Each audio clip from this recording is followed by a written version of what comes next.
Guard declared occupants of Zero down on June 8th following an attack. The conflict between the Alsara Guard and Havoc threatens the balance of the world. The Alsara Guard is a tempest of disorder, sowing chaos wherever it roams. But we are honed to strike at their very core.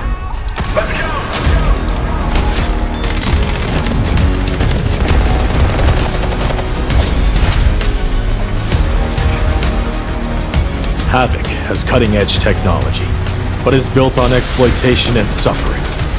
United, we will plunge into the chaos to find a spark of peace. We are GTI. No one gets left behind.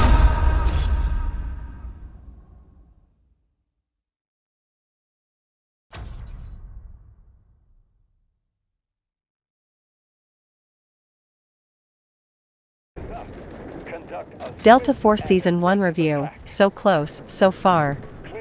Delta Force Season 1 is where the anticipation of this game becoming a Battlefield successor is replaced by skepticism. The late 90s and early 2000s saw the tactical shooter subgenre deliver some of the most popular and exciting action games to the audience. Creatures like the Rainbow Six series, the Ghost Recon series, the Operation Flashpoint games, the SWAT series, the Hidden and Dangerous series, and the ARMA games are some of the most nostalgic tactical shooters we've ever seen, not to mention IGI, which holds a special place in our hearts. The Delta Force series was another of the most important tactical shooter games that introduced a significant number of players to tactical and melee sim, military simulators and semi-simulators, creatures from 1998 to 2009. The end of the 2000s, which was accompanied by the reign of expensive and generally story-driven shooters, from Call of Duty to Battlefield, sent the series into hibernation. The rise of online tactical shooters in recent years was the driving force that transformed and brought back the Delta Force series, a work that has now entered the modern shooter market in the form of an online military shooter centered on large-scale sandbox-based wars, like Battlefield, and group competitions for the extraction of items, in the form of extraction shooter works, and as a completely free product. But can Delta Force compete with its current heavyweight rivals, and the behemoth that EA DICE is reviving? Join Zoom's review. The first season of Delta Force began with two modes, Warfare and Operations.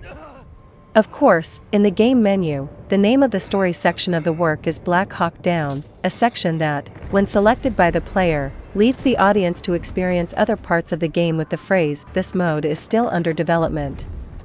Delta Force is actually a product that wants to provide its players with the experience of several different games at once. If you like big battles and a vast, Battlefield-like sandbox map, Warfare mode is for you. If you want a breathtaking extraction shooter like Escape from Tarkov, Operations will flash at you, and if you want a story section, that will also be prepared for you.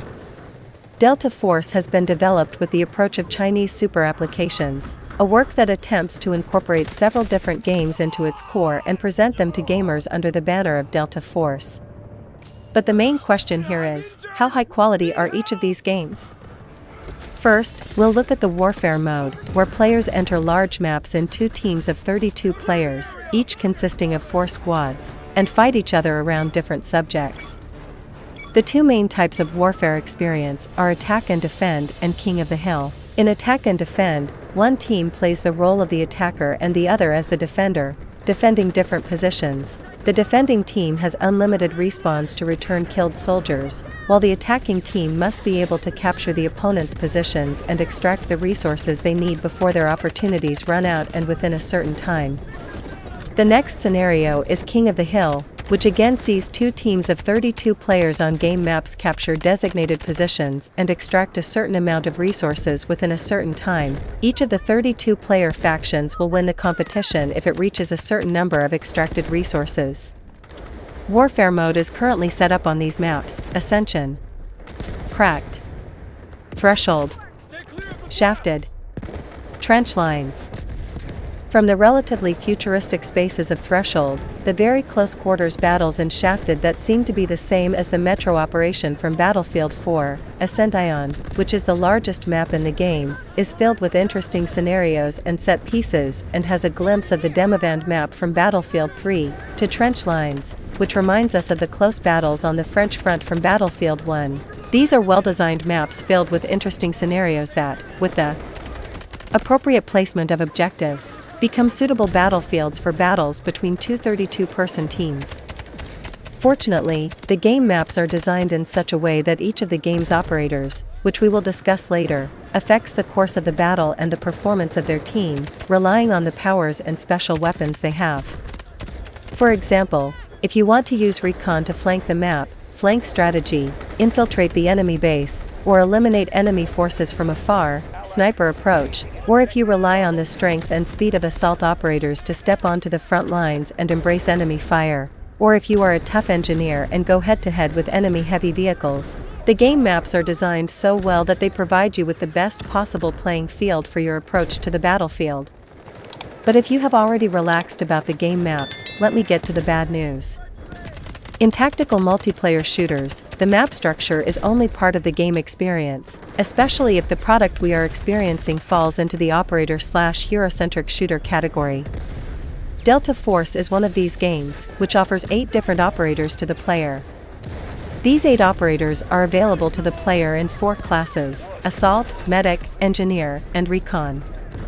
Each of these operators, relying on their special equipment, affects the flow of the game and accompanies their teammates. And one of the biggest problems in the game is precisely these special powers of the operators.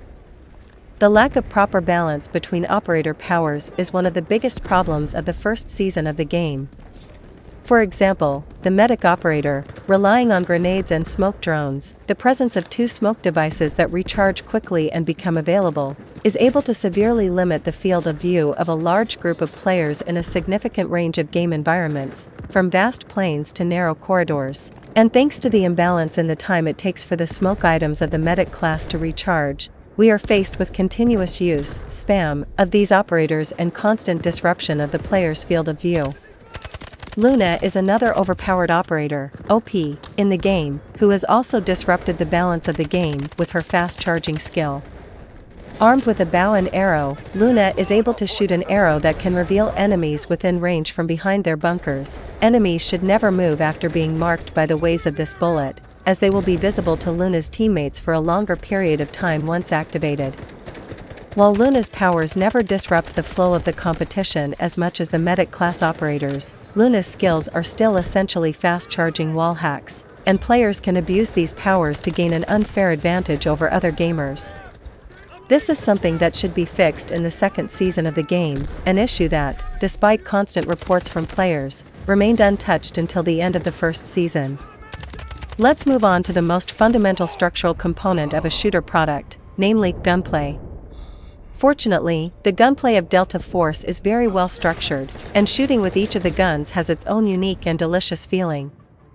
From waist guns to snipers, rifles, machine guns, and shotguns to various vehicles that are considered mobile, deadly and very difficult to control weapons, shooting with each of them is attractive and enjoyable. However, regarding the game's gunplay, something is lacking at the moment. The game offers players a very extensive weapon building/customization section, which happens to be one of Delta Force's biggest and most prominent strengths. The more you rely on a particular weapon to take down enemies, the more proficient you become at using that gun, and the game also provides you with a wide range of customization items to optimize that gun for your playstyle. The player's access to gun customization is very extensive. The gamer can basically change the nature of a gun and turn gunsmith mode from customization to weapon building. And a number of the game's problems have been fixed precisely at this point. The gunsmith section has not yet been fully optimized and balanced, and relying on the structural holes in this section, a large number of overpowered, OP, guns are being created. From snipers whose damage range can be maximized to bypass the bullet drop category. Bullet drop is the most essential element in single-shooter shooting in shooters with large maps, to rifles that are just a few simple upgrades away from no recoil, shooting without kicking, and becoming lasers. This issue has now become an epidemic, and almost all players on the servers are experiencing the product thanks to this volume of system holes in the game's gunplay structure. As a result, despite the acceptable skeleton and structure of the gunplay, the holes in the gunsmith section's performance have become its weak point. An issue that is expected to improve in the second season of the game. But speaking of players inside the servers, let's talk about the performance of the matchmaking systems. Delta Force has quickly gained the attention of players over the past month thanks to the attractive features it offers for free, and based on the information available in the database, we are faced with a work that more than 60,000 players are experiencing it daily. As a result, it is expected that we will be faced with busy servers in the product in question, which is the case. In the early hours of the game experience and when experiencing the warfare section, you can easily and quickly add games and players and set up a competition. But the more experience and points you gain, the longer and longer you have to wait to find a new game that you can join. This is where many questions arise for the player. In a product that hosts thousands of players on its servers daily, what does it mean to wait 6 minutes to find a game? And that's when we are experiencing a completely casual/casual product, and there is no intense competition in ranked mode. The only logical explanation for this is the presence of MMR and skill-based matchmaking structures in the online game. First, it should be noted that the presence of such elements is never desirable for a product that is not competitive at all, because it not only prolongs the process of selecting and adding players to a competition, but also imposes a competitive and stressful experience on a player who is just playing for fun. As a result, and very likely, it is such structures that prolong the matchmaking process of the game. The MMR or matchmaking rating structure, relying on experience points given to gamers in the form of specific numbers, places players with similar points in a basket and pits these players against each other during competitions. The skill-based matchmaking structure, however, assigns a specific level to the gamer based on the player's skill, such as the gamer's ability to eliminate opponents, revive teammates, and the like, without informing the player, and categorizes the audience accordingly and pits them against each other. The imposition of such a structure on recreational and competitive, ranked, experiences is one of the problems of the game. The point is that the studio Team Jade has had contradictory reactions to such an issue, where the executive producer of the game confirmed the existence of the SBMM mechanism and the creative director of the game denied this structure. In any case, the game's matchmaking structure is not very stable at the moment and, along with gunplay and vehicle control, the matchmaking system also needs improvement. As we discussed earlier, in addition to the warfare section, the game also has a mode called Operations available to players. A mode that provides the audience with the experience of extraction-oriented shooters, such as the DMZ mode from the Call of Duty series. This section is currently available with the Space City map, the Black Site map, the Layali Grove map, the Zero Dam map, the Valkyr map, and the Rattlesnake map. The structure of operations is something between the very serious works of this genre like Escape from Tarkov and more fun products like the DMZ mode, and thanks to the good structure of the maps, the operations section provides hours of fun for the player. In this section, teams of 3 compete in maps filled with soldiers controlled by artificial intelligence to extract the most valuable items on the map. Thus, operations is considered a PvPvE mode. The biggest problem with this mode, however, is the epidemic of cheating players, cheaters, which even words cannot reflect the amount of damage that cheaters do to such a section that is basically high in TTK. Overall, and regarding the gameplay, it should be noted that Delta Force has a great potential to become a truly great and serious video game in the modern shooter market, thanks to its proper gameplay structures. However, at the moment, the game is in dire need of improvement and revision in the gunplay section, balancing the power of operators, vehicle control, weapon building section, matchmaking method, and protecting the product against cheating players. But the next thing that has now become one of the most important features of live service titles is the Battle Pass. The importance of motivational mechanisms, such as the Battle Pass and the XP scoring system, in live service games should never be underestimated. These systems keep players from getting bored of participating in competitions that may become repetitive after a few hours, and keep them trying to earn the shiny items of the Battle Pass. There's good news and bad news when it comes to the scoring and battle pass components of Delta Force. The game has a well-crafted and generous scoring system, thankfully. The way players progress through the battle pass ranks is well structured, and the structure is optimized in terms of XP and battle pass rewards. The battle pass items are also interesting, from the cool-looking gun skins, which are currently highly limited, to the items that players get in operations mode. But the bad news? The bad news is that there are weekly limits to progressing in the battle pass and receiving its rewards. For example, a player can earn up to a certain amount of battle pass points in a week, and if they exceed this limit, they will not receive battle pass rewards. Such a limitation is never justified for a player who has purchased the battle pass and spent money on it. The player has clearly purchased this item and the product/publisher has received this money and is supported, so there is never a need to limit the player's progress in the battle pass that they purchased. This is also expected to be corrected in the future. Delta Force is a product that, in order to thrive and survive, must pay attention to the feedback from its player community, an issue that the game's development team has so far been unconcerned about, and has left the user community worried about the future of Delta Force. From the lack of transparency regarding MMR and SBMM in organizing competitions and the studio's contradictory response to the development team's worrying approach to Season 2 updates, the obvious problems with balancing operator power and the holes in the weaponry section, these are the things that have led the Delta Force player community to speculate. From a technical perspective, it should be noted that thanks to the use of the Unreal Engine 4 graphics engine in the online part of the game, Warfare and Operations modes, players are offered a smooth and optimized experience. On the other hand, the game's user interface and user experience, which creates very busy menus for its audience, are not very attractive, and in addition to correcting the unnecessary complexity of the game menus, technical problems, including user interface bugs, must also be fixed. Delta Force is a potential and attractive creation of the Chinese studio Team Jade, which is trying to prove its place in the very quiet market of such shooters by collecting elements of proven works such as the Battlefield series. Delta Force was produced with the approach of Chinese super applications and aims to provide the player with the experience of several different games from the two genres of grand/tactical sandbox shooters and extraction shooters in the form of a single product.